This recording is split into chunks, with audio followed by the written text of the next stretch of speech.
पंतप्रधानांना आपल्या देशाचे जे भाग्यविधाते आहेत त्या तरुणांना ते भेटत नाहीत. अगदी रात्री मध्यरात्री एकदम काय ते फ्रेंड्स म्हणून त्यांना इंस्टाग्रामवरून संदेश देतात. म्हणजे आता ही एक बघण्यासारखी गोष्ट आहे की कोरोनाच्या काळामध्ये जेव्हा मी फेसबुक लाईव्ह करत होतो तेव्हा मला जे उपदेश देत होते की फेसबुकवरून सरकार चालत नाही, आता इंस्टाग्रामवरून सरकार चालवण्याची वेळ आलेली आहे. एवढी यांची आता हालत खराब झालेली आहे. आणि मला नाही वाटत अशी, म्हणजे कदाचित ही खरं आहे की जे काँग्रेसला जमलं नाही गेल्या 60-65 वर्षात त्यावेळेला ते यांनी करून दाखवलं. कारण काँग्रेसने एवढ्या शिव्या त्यांच्या डोळ्या देखत कधीच खाल्ल्या नव्हत्या. तेवढ्या शिव्या आणि नालस्ती पंतप्रधान, माननीय पंतप्रधान आणि गृहमंत्र्यांच्या वाटेला आलेल्या आहेत. साहजिकच आहे, परत एकदा सांगतो की या तरुणांना भेटण्यासाठी यांच्याकडे वेळ नाही किंवा त्यांना कमीपणा वाटतो. मात्र जे गद्दार शिवसेना चोरून शहासेना ज्यांनी स्थापन केलेली आहे आणि स्वतःला जे शिवसेना म्हणून मिरवत आहेत ते गद्दार काल पंतप्रधानांना जाऊन भेटले. त्यांना भेटायला पंतप्रधानांकडे वेळ आहे. शहासेनेचे प्रमुख शहा काल मुंबईत होते. त्यांचं स्वागत त्यांनी ठेवलेल्या या गद्दारांनी केलं असेलच. मात्र हे गद्दार खासदार यांना भेटायला मोदींना वेळ आहे.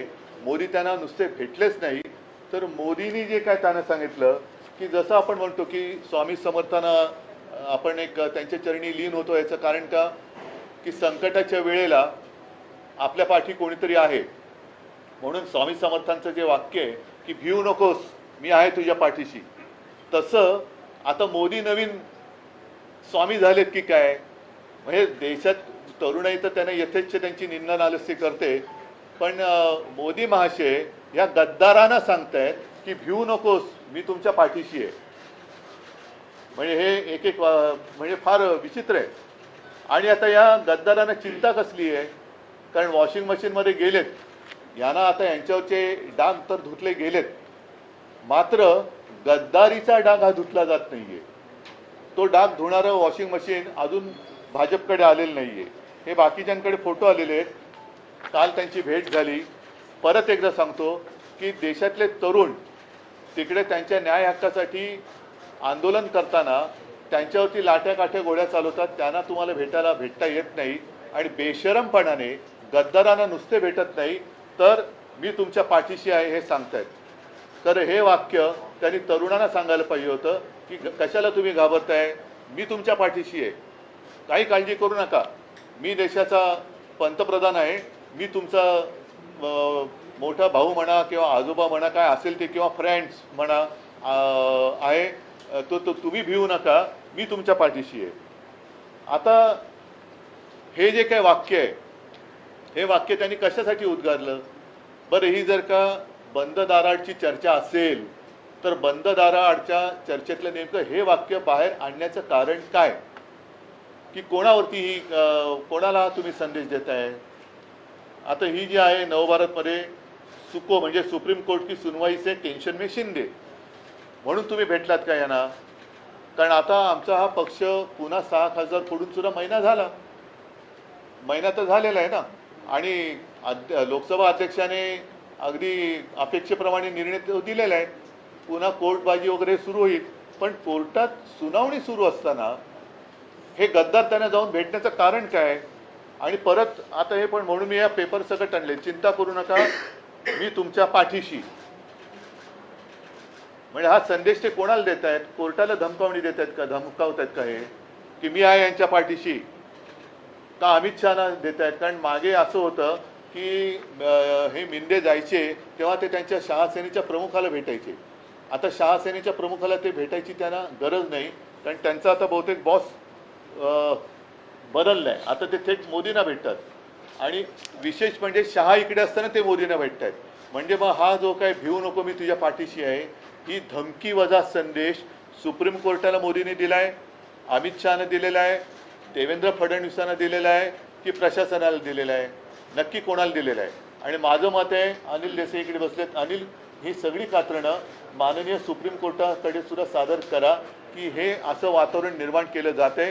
आम्ही तुमच्यावरती विश्वास ठेवलेला आहे, तुम्ही लोकशाहीचे रक्षक आहात, आणि मला असं वाटतं की ही लढाई जी आहे ती आता केवळ शिवसेनापुरती मर्यादित राहिलेली नाही.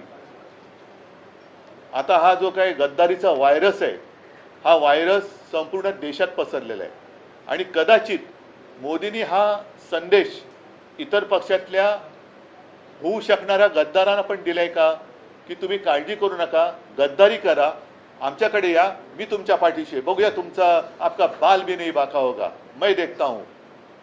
तर असा हा संदेश किंवा ही धमकी मोदींनी कोणाला नक्की दिले?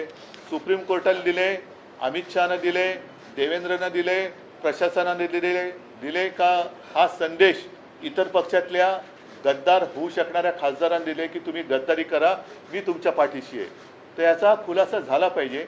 आणि जे मी म्हटलं की ही लढाई ही केवळ आता शिवसेनेपुरती मर्यादित राहिलेली नाही, तर गद्दारीचा व्हायरस हा लोकशाहीचा जीव घेतोय. तर लोकशाहीबद्दल प्रेम असणारे, संविधानाबद्दल प्रेम असणारे जे देशभक्त आहेत, त्या तमाम काश्मीरपासून कन्याकुमारीपर्यंतच्या तमाम देशभक्तांना मी आवाहन करतोय की तुम्ही आता ही लढाई आपण सगळ्यांनी मिळून एकत्रित लढण्याची गरज आहे. देशाचं संविधान आणि देशाची लोकशाही वाचवण्याचं कर्तव्य हे आपल्याला करावं लागणार. देशातला तरुण तर त्याचं तर आता माथं भडकलंय, त्यांच्याबरोबर आता यांनी कितीही प्रयत्न केला तरी ते त्यांचं प्रवचन ऐकायला तयार नाहीत. आणि म्हणून एकदा सांगतो की ही गोष्ट गंभीर आहे, ही आम्ही सर्वोच्च न्यायालयाच्या निदर्शनास नक्की आणून देणार आहे. पण मोदींनी सांगायला पाहिजे की हा धमकी वजा संदेश तुम्ही नेमका कोणाला दिलाय आणि गद्दारांना आता नेमकं भय कसलं आहे? वॉशिंगमध्ये धुवून घेतल्यानंतर सुद्धा तुम्ही पुन्हा का घाबरून तुमची पळापळ का होते, का शेपट्या घालून तुम्ही मोदींकडे जाताय? तर ह्याचा खुलासा व्हायला पाहिजे. म्हणून मी आज आपल्या माध्यमातून सर्व जनतेला ही माझ्या मनातली शंका कळावी, कदाचित त्यांच्याही मनातही असेल तर त्याला मी वाचा फोडतोय.